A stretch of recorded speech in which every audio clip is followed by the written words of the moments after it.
In this video, I want to talk about finding the complex polynomial. What information we have is we know that we have a degree of 4. We have zeros. We have a 0 at 5 with a multiplicity of 2. And then we have a 0 of 5 plus 5i. Okay, so if I have a 0 at 5 with a multiplicity of 2, I know then that my factor is x minus 5 squared. All right, so just a little insight. If it's x minus 5, I'm just going to do x minus 5, that equals 0. I get x is equal to 5. That gives me 5 being my 0. And again, to know what does that mean on a graph, that just means that right there at 5, I cross, I'm going to be crossing the x-axis right there at 5. Now I have a multiplicity of 2, and because I have an even multiplicity, that means that I'm going to be bouncing off of that 5, 0. So either it's going to end up going like this or like this. So we don't know exactly which direction right now because we have nothing else to go off of. All we know is we have it's crossing or it's touching the x-axis at 5, which means it has a factor of x minus 5. It has a multiplicity of 2, and so therefore the factor is x minus 5 squared.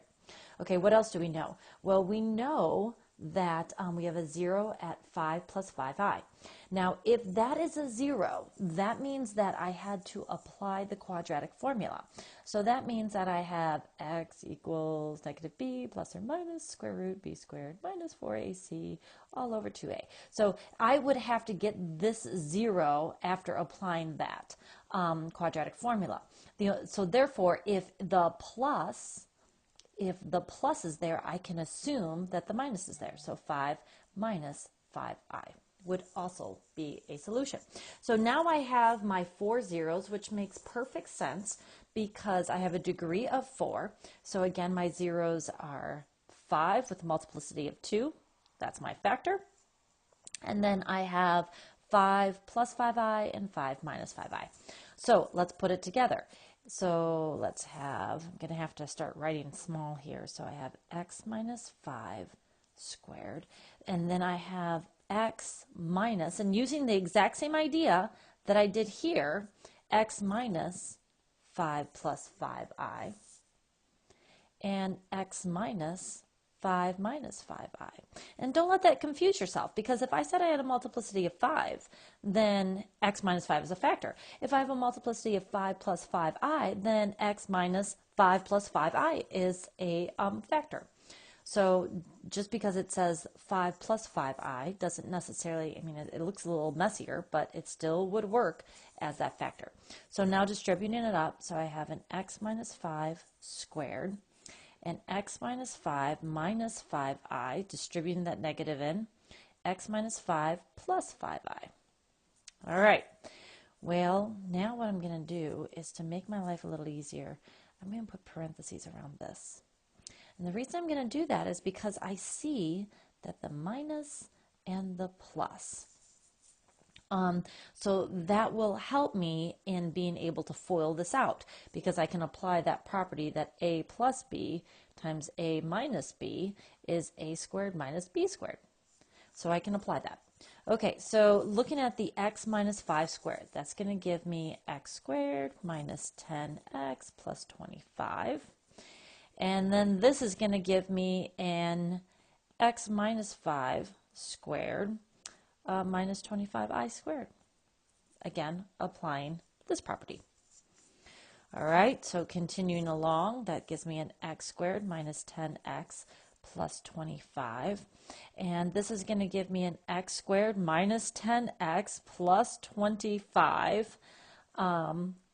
And I guess I don't need that parentheses there. And then I have to understand that I squared is equal to the square root of negative 1 squared, which is equal to negative 1.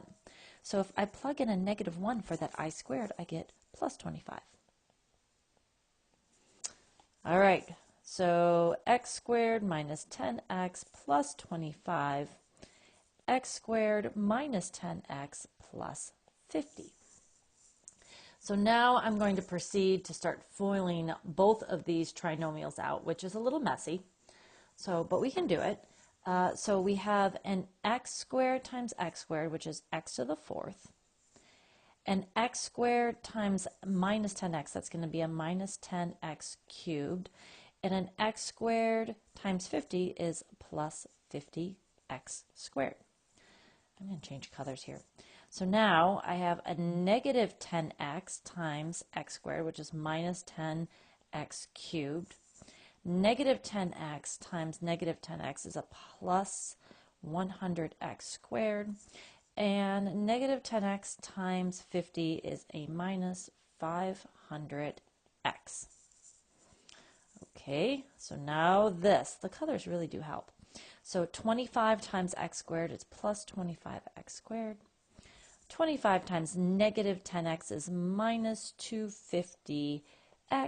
And then 25 times 50, times 50 is going to give me a 1,250. All right, so you know what I want to do just for my own sanity is just to check. So x squared times x squared, x to the fourth. X squared times a negative, that's going to give me a minus 10x cubed plus 50x squared. So I want to just double check my work just to make sure. So negative, that's a negative 10x cubed plus 100x squared minus 500x plus 25x squared minus 250x plus 1250. Okay, I think I'm good. So now let's combine like terms. X to the fourth, there's no other x to the fourth, so it is what it is. Negative 10x cubed. I have another negative 10x cubed. I have that's it. So minus 20x cubed. Okay, so 50x squared plus 100x squared plus 25x squared. So that's going to give me plus 175x squared. Negative 500x minus 250x is going to give me minus 750x. And then finally, plus 1250. And that right there is my ugly polynomial, complex polynomial, with a degree of 4, which I can verify right there. That's the highest degree of all the terms. And I can go ahead and check graphically that I'm going to end up with a 0 at 5 with a multiplicity of 2. So I'll see it bouncing off at the 5. I'll actually see it heading upward, concaving upward, because of the positive exponent right here. And therefore I also have the zeros at 5 plus 5i and 5 minus 5i. So what would that look like on a graph with those zeros? I just will not see those zeros there. So on a real graph, our coordinate plane, I just will not see, I will only see the 0 at 5, and I will not see where it crosses the x-axis at any of the other locations. However, if I were to plug in 5 plus 5i for all of the x's in this ugly polynomial, or plug in 5 minus 5i in for all of the x's in for this polynomial, I will see that the whole thing equals 0, which is something I would challenge you to do. It should be a fun little problem to do, is to plug that in. Fun for me or some other people that like this stuff. So I hope you found this helpful on finding the complex polynomial with a degree of 4.